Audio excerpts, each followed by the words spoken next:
let's begin with the last one, the Houthi rebels in the Red Sea. Give us a sense, how big of a risk do you see this as investors, for investors, excuse me, how big of a risk to the global supply chain, and how should we view the visit by the defense secretary?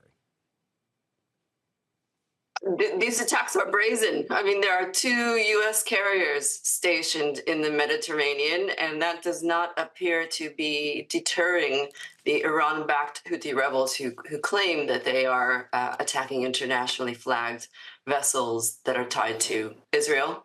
That is not clear. Defense Secretary Lloyd Austin, I think we can expect to hear some strong words from him. But for investors, what are the implications? This war is not shaping up to be like the 2006-2007 playbook in previous conflicts in the Middle East, which I warned of pretty assiduously right from the start. There are more moving pieces. The stakes are higher. The fact is, if you are an actor like the Houthi rebels, now is an excellent time to press your case and to see if the U.S. will put its money where its mouth is, or its firepower where its carriers are. So I think this is significant provocation. All right, so you're saying a significant provocation. One thing I do want to ask you about the Houthi rebels, some people see them as a proxy for Iran. They're certainly closely aligned with Iran. Do you believe their actions are directly linked to Iran, or are they taking actions on their own simply with Iranian support? This is the kind of thing that is very hard to parse. And I almost think it's of limited, kind of utility to try to do so. What we see are efforts to undermine the US-led global order. Lots of people, of course, lots of investors think that that would be a good thing. The US is overextended. Others should do more, et cetera. Be that as it may, we have an active conflict and rogue actors which are testing US resolve. At some point, the U.S.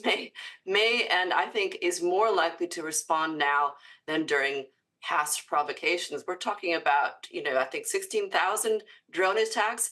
This by itself will not be enough to prompt U.S. action. But if there are troop fatalities or it goes over a line, I mean, this is really part of what the military call below threshold, sub-threshold actions.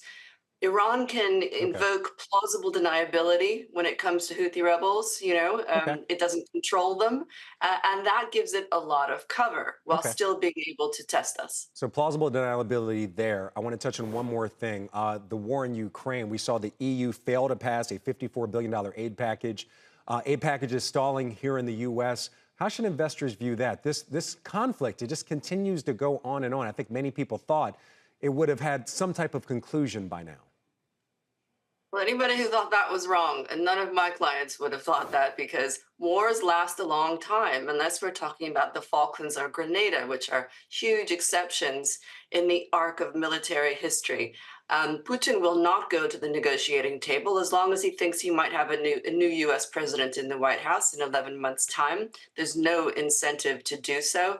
A war of attrition, a stalemate, those are good outcomes for Putin. And you can see the Russian television news presenters literally thanking congressional Republicans for doing their work for them, which I'm not sure is what they intended as they press for immigration reform. The fact is we are at an inflection point.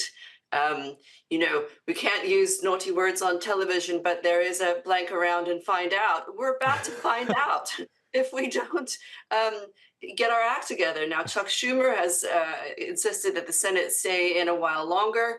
I think if Congress is able to pass Ukraine aid, that could help stave off what is otherwise looking like a tough period for Zelensky and Ukraine.